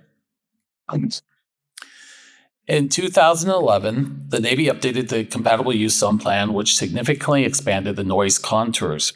This action also updated the safety zones for air operations at the base. Next slide, please. The proposed revisions to the military sustainability element would incorporate new flight patterns as well as the revised noise contours and the safety zones. This action would also introduce 3 new policies into the element, which would include establishment of a military influence area, adoption of the dark skies ordinance, and encouragement for the city to restrict sensitive receptors within the noise contours. All other existing policies would remain the same. Next slide, please. The project would also update the city's general plan land use map, which is within the land use element. The military influence area would be expanded to reflect the changes of the noise contours as seen on the screen tonight. And I'm sorry, one more click on that next slide. There's the orange areas on the slide. Next slide, please. Since this project would update two elements of the general plan, requirements of the SB 1000 would now apply. This requires the city to incorporate environmental justice policies into to address disadvantaged communities. SageCrest prepared a study looking at the city, and we found that 8 of the 22 census block groups within the city meet the technical qualifications of being a disadvantaged community. Accordingly, this action would add 5 new policies to the land use element, which includes the city to support lead-based paint removal. New housing developments would have to have setbacks, ventilation systems, and landscaping to reduce air pollution impacts on occupants. Any new truck routes should be avoid residential areas. Any new industrial developments would be required to have electrical connections at their loading docks to avoid idling of trucks.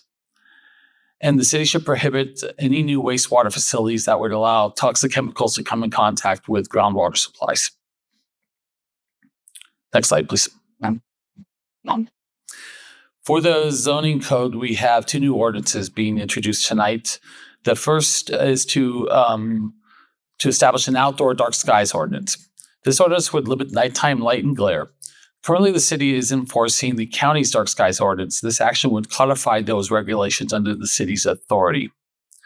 The second ordinance would create a new military influence overlay zone.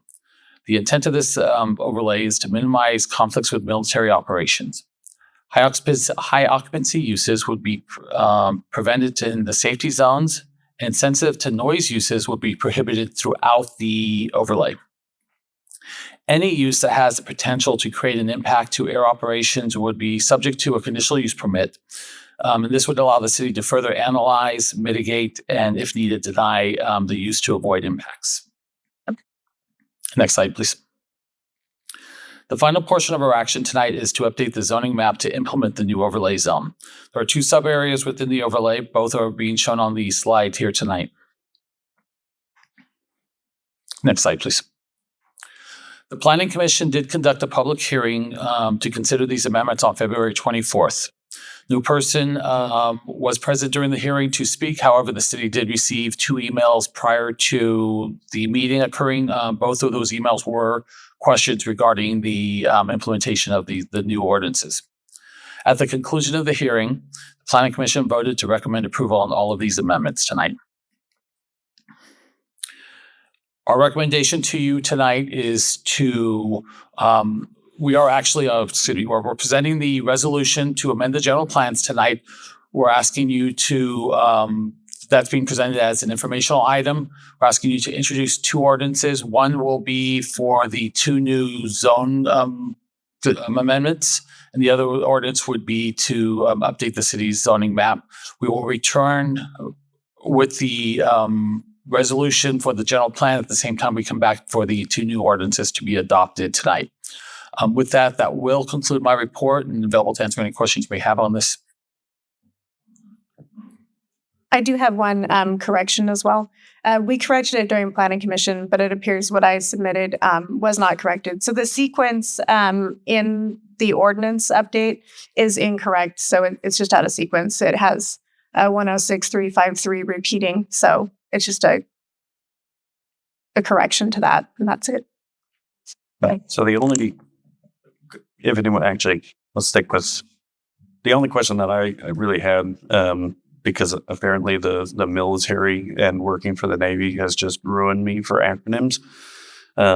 You had CUP, but that's conditional use permit. It finally came to me. Plus, the ability to have the key terms up here is just fantastic for when there's tons of acronyms. Sorry, that's divergent thought just came out. So anyone else, council members, have any comments, questions? I do. I'm pleased to see the dark skies element its visibility listed a bit in this. I'm told, though, that we have observed the dark skies elements over the years. It's more visible now. We've metaphorically shone a little light on it. Your phone will be ringing. So who do you complain to? Also, way in the back, Rika encouraged me to read all this stuff before the meetings, and I say yes, ma'am, when she tells me to do something. And it's written in the back under the executive summary, and I'll quote, as a result, the city will be required to include environmental justice goals, policies, and objectives integrated into elements to address impacts from ozone, that's O3, lead, drinking water, groundwater threats, hazardous waste, and solid waste. That's a mouthful of what we're seeking for the city to be responsive to. Some people would label it an unfunded mandate, but I'm guessing these words or words like it have been in this document for a long time. Am I right? So I think you're referring to the analysis of the SP 1000. That's one of the last documents on that. Yes. Okay. So the SP 1000 is just a state mandate whenever you update or the one element that you look at environmental justice policies. And ultimately, that study is just support for the policies we're asking to add to the land use element tonight. So all of that that's discussed in there it really boiled down to those 5 policies that will be proposed for the land use element. I'm guessing almost boilerplate, though the sound footprint that the Navy will be putting out and has been perhaps for a couple of years and is anticipated to be putting out in the future provides for the sound of those noisy jets. And when anybody comes into my shop, which is on the northwest corner of Ridgecrest, I love that sound. I tell them that's the sound of freedom. Smile and enjoy it. You're part of it living here. That's all I had. Thank you.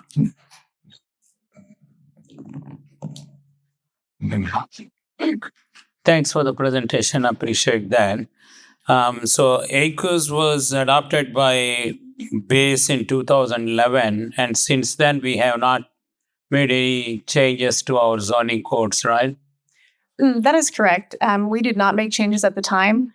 We staff has worked with the Navy on all of our projects. So the things that you guys are seeing tonight are things that we have been doing since I've been here. As Mr. Gorman mentioned, the dark skies, that's been a part of development since I've been here. So some of these things we're just putting in to our actual code that we've already done. Also, too, we did, when the earthquakes happened, because we did know we needed to update. Updates to the general plan are costly. It's a lot of money for the city to put out to do that. And then when the earthquakes happened, we knew that there was rebuild. So then we were waiting to see if the base would have any changes to that 2011 study when they did make changes out there. They did not. So when this grant came around and we were able to secure the funds, then it was time to move forward and do these changes without any impact to our general funds. So since you already said that we are implementing these things for the past several years, so new developments in military influence area 1 and 2, will there be any change in the way we are doing things, like the permitting process is still going to be with the city, right?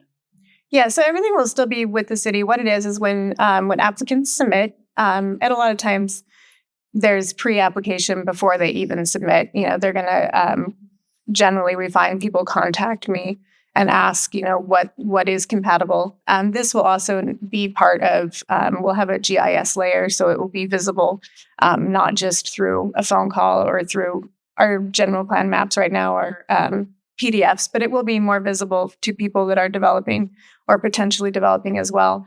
But they will be able to contact us and we'll be able to give out that information directly. There is a little bit of a change to the most northern boundary on China Lake Boulevard that would require stricter than what it is right now. And all of that is just a process of when they submit, we notify the Navy personnel, and they review it at the same time we do. So it's concurrent review, and they generally provide comments faster than we do, honestly. So we haven't had any issues working with the Navy on any projects in the past, and would not anticipate that would become an issue. Does that answer? And how does this affect the towers and radio frequency? So the same thing with towers is we've been implementing this as long as I've been here. We pass it on to the Navy's representative. They work together because they review the frequencies. Obviously, I'm not qualified to review frequencies or directions of frequencies. So that goes to them, and they work with the applicant themselves. And then once the Navy is satisfied, whatever that looks like, then they report back to me that they can proceed, and then they just go straight to building. So that's in place, and that's even for antennas, because every change they make to a tower could potentially create something that I would not be capable of analyzing. Okay. One clarification, Heather. In the presentation, you said we'll establish policies to restrict sensitive receptors. When you say restrict, what does that mean? So you are just directing them how to do, or saying, no, we can't do that? So in the military overlay, there is certain uses that are restricted. There's 2 overlays.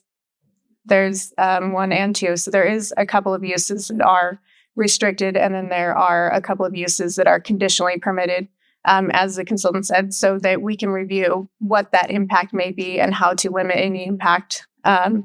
So one thing in particular is the multifamily residential. It's not restricted. It is a conditional use. What we've seen in the past, like with the hotels that have been built, like Town Place Suites and stuff like that, the California Building Code is restrictive enough that it does meet the limitations on noise. So it does mitigate. But we do allow that the Navy has to say to tell us what that noise needs to be, so that when they submit building plans, it does meet that, so that it's not an impact, which is standard for all airports. And then multifamily dwellings, the same thing. The California Building Code should be able to, should a multifamily development be built, most of those things should be met. And then there is restrictions on high density uses, like we wouldn't want to see a nursing home in the most sensitive area, or a hotel. And then there's a couple others: group quarters, residential hotels, mobile home parks, nursing homes. So those types of uses would be restricted in that zone. Oh, thank you.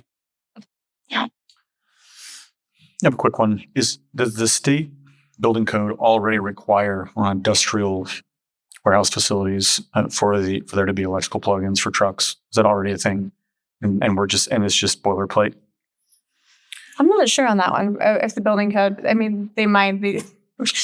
It seems like the building code gets. Seems like a California thing. It seems like it gets stricter and stricter. But if they didn't, I don't imagine that would be typically. It just seems like an extra cost that you're costing for somebody trying to build an industrial building. That's all. And if it didn't make sense, if it's not required. I don't see why we would add to. That was my thought process. Do you know, Dave? Yeah, I don't know if it's in the building code yet, but we are seeing more and more jurisdictions adding that to address air quality impacts, because it's really the refrigerator trucks that need to be plugged in. Otherwise, the trucks have to sit there and idle while they're there.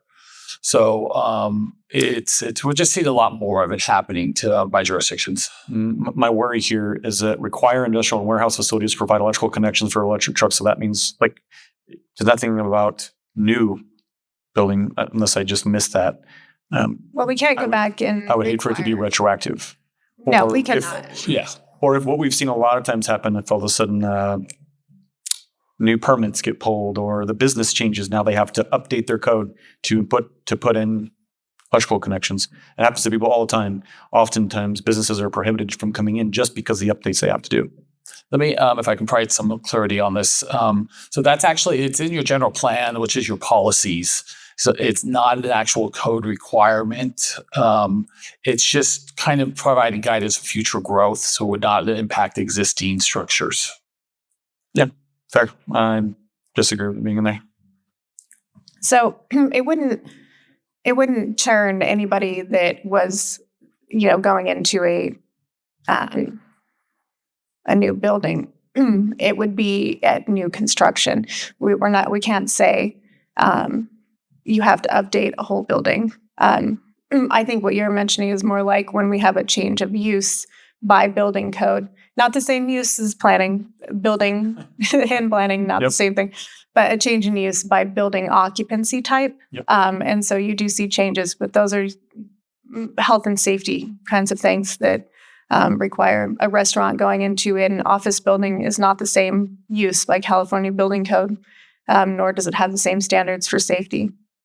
Fair. Thank you. Heather, I apologize. My notes are all over, so I have one more question. Looking at the ordinance for outdoor lighting, go to page 5 of 15 there. Item number 2, floodlights. You address the on floodlights which utilize less than 100 watts per fixture. How about more than 100 watts? Do we have to address that or not? Or this should be more than 100? If we can, in the next presentation, we can do that. If you can go back and check on that. Okay, I'll take a look at that. Sure. I think we're saying that it can't be, the floodlight can't be over 100. That's what I was saying. Mhm. This will say it's 100 watts or more. Here it's also shielded off. Yeah, and the shielded floodlights, it was less than 100 watts. So floodlights probably should not exceed more than, So I think it's number 1 deals with the 100 watts or more, and that's automatic required shielding. And then number 2 deals with if it's less than 100 shielded, so it does not spill off the property. I'm surprised it doesn't break it down in more detail, like with the kelvins and what lumens and whatnot. Surprising. I think we Well, can talk it does in number 1. It talks about the lumens, but in the second one, it doesn't. We had a whole argument, and Travis Reed's probably listening right now, wanting to just argue with me. A couple of years ago, we had an argument about the kelvins of certain light, and it turned out to be true. We had a citizen complain accurately the wrong light on an arterial, wrong kelvins have been put in, and then it was just blasting right into his window. So fair enough. Travis was able to talk to SE and get it changed out or put shielding around it. So check if they're on. Thank you. Any other council comments? Any public comments? Seeing none. Yes. Introduction of a resolution. no, the first resolution has we're just introducing it to let you know it's part of the whole package. We're not approving that tonight. So there is the Motion to waive. 2 motions, yes. Okay, so motion to waive reading in full and introduced by title only, an ordinance of the City Council of the City of Ridgecrest, thereby adding section 106 Tech 40 and sections 106 Tech 350 through 106 Tech 354 to the Ridgecrest Municipal Code regarding the outdoor lighting, dark skies, and the military influence area overlay zone.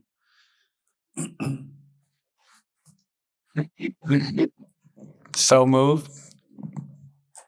And then second. Okay, motion and second. Thanks. Mayor Endicott, Aye. Councilman Gorman, Aye. Councilman Rajaratnam, Aye. Councilman Blades.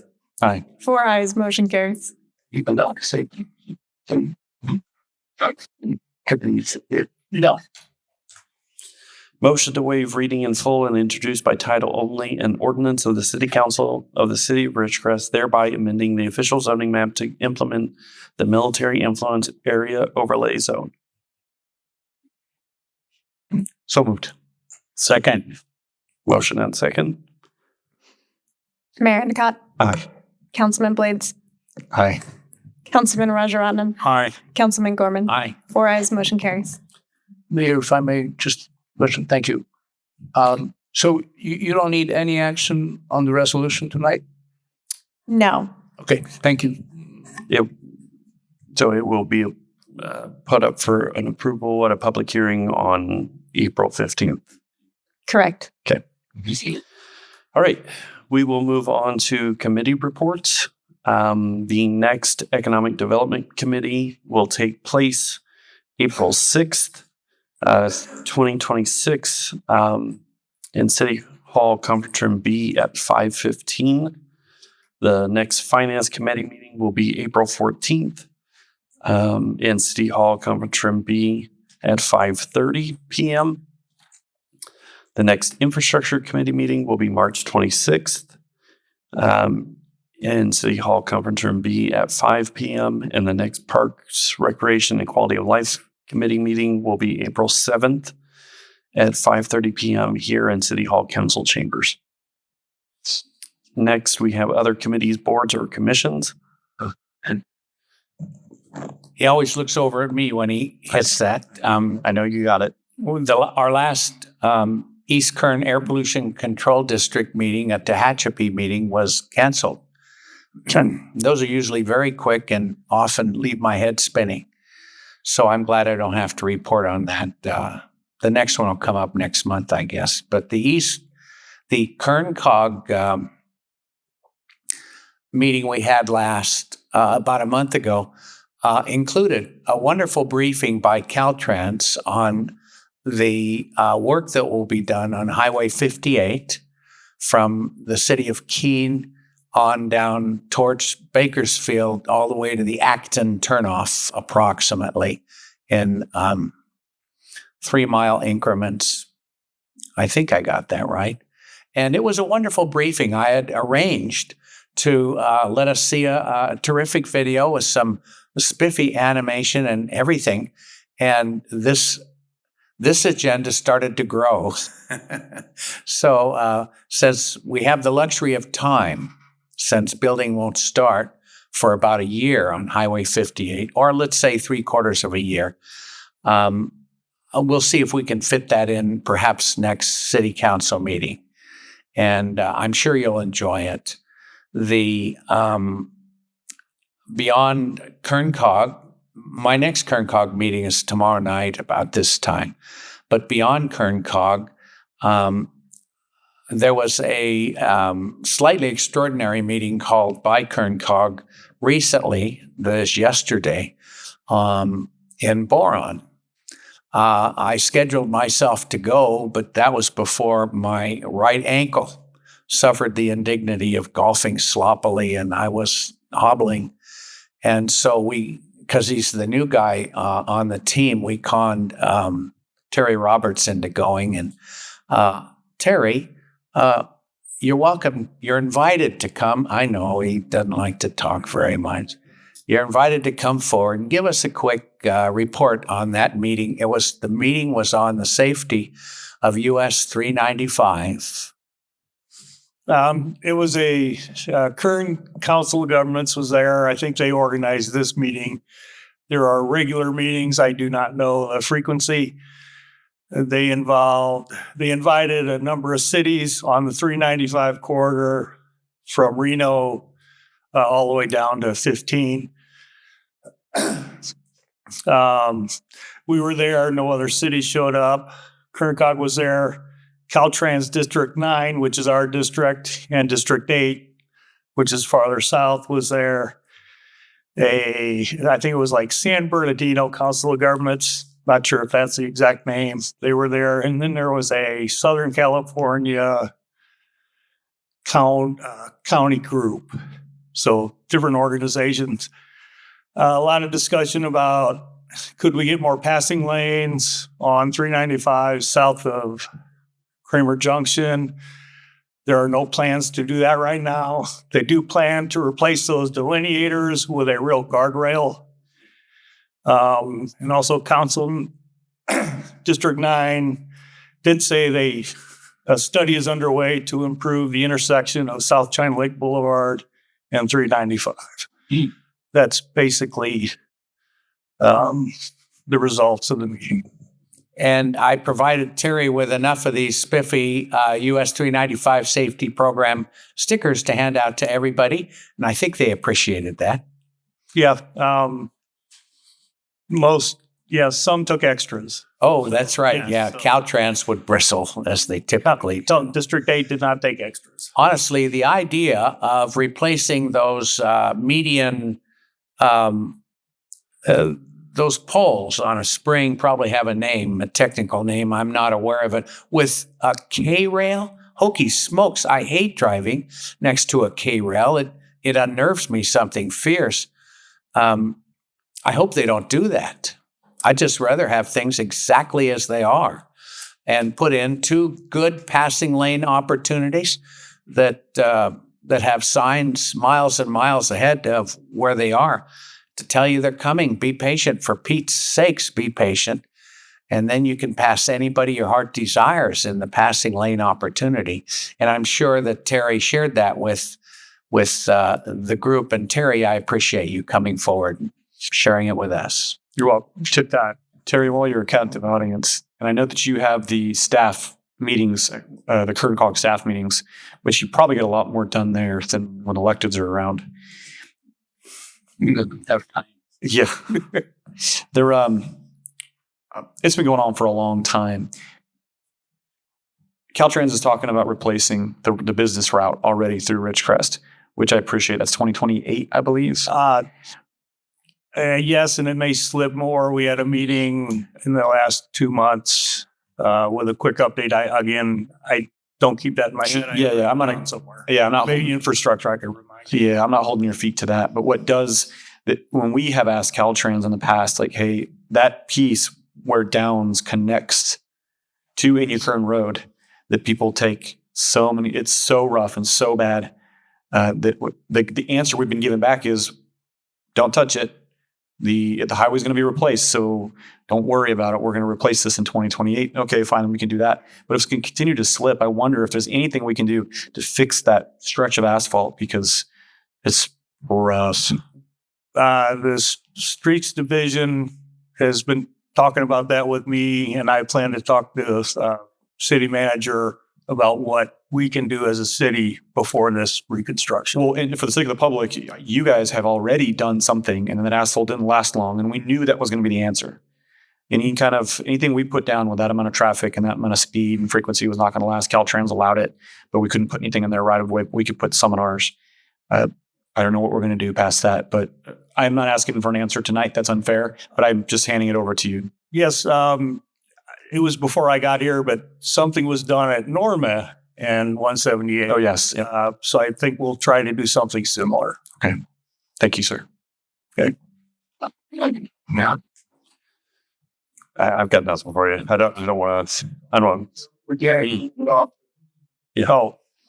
Oh, your meetings. Sorry. I was still talking about Kern Cog. I was still there. Doing good? Yes, you're good. Any other committees, boards, or commissions? Either you two. The reason why I was late to the meeting, I was in the LAFCO meeting virtually. One of the shortest ones that I've been in so far, so that was nice. We had one of the action items canceled or moved to continue to another agenda, and then we looked at our preliminary budget, so it's already that season. So, all right, next we have the city manager report. Will Luigi be speaking from the TV, or will we have you be able to grace us? No. He's given up. Yep.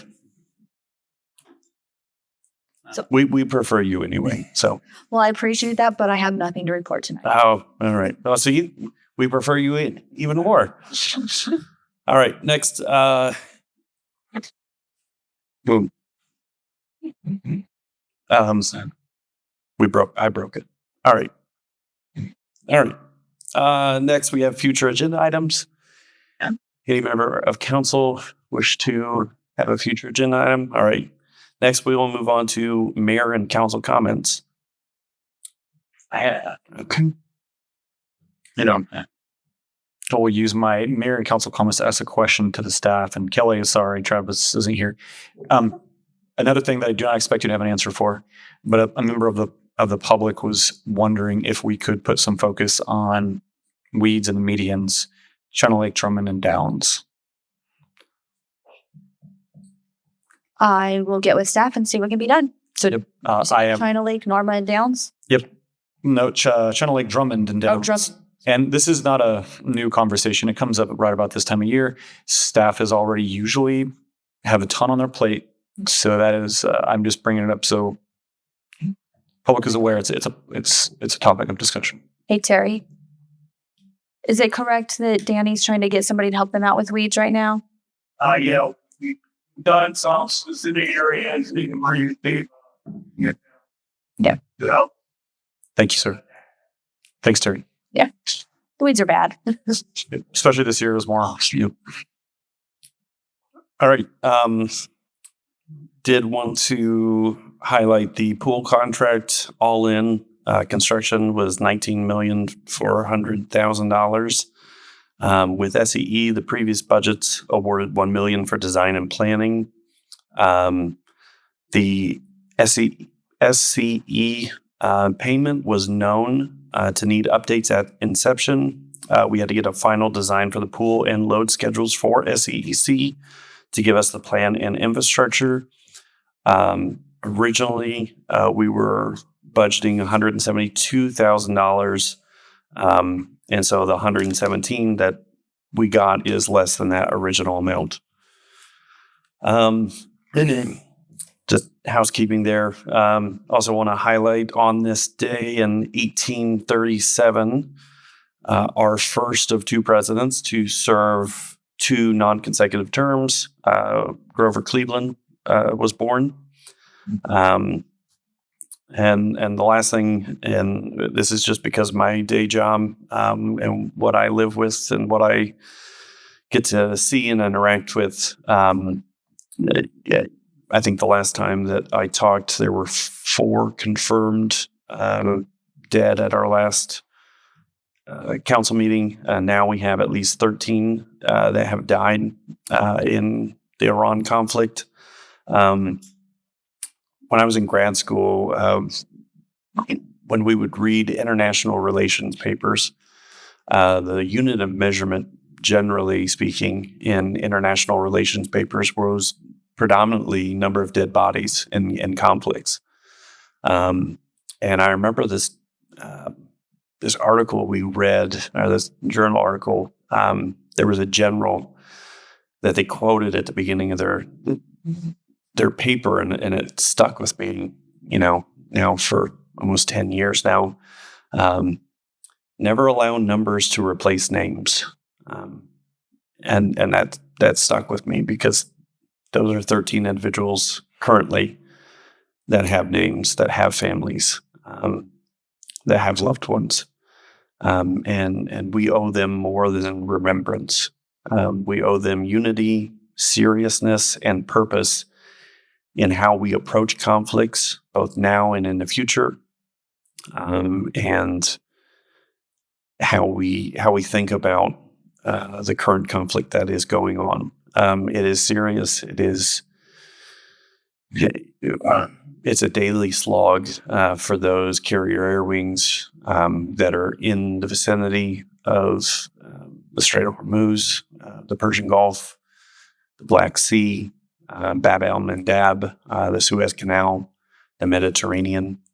And so, if you know of someone that is in that region, reach out to them. If you can't reach them, reach out to their family.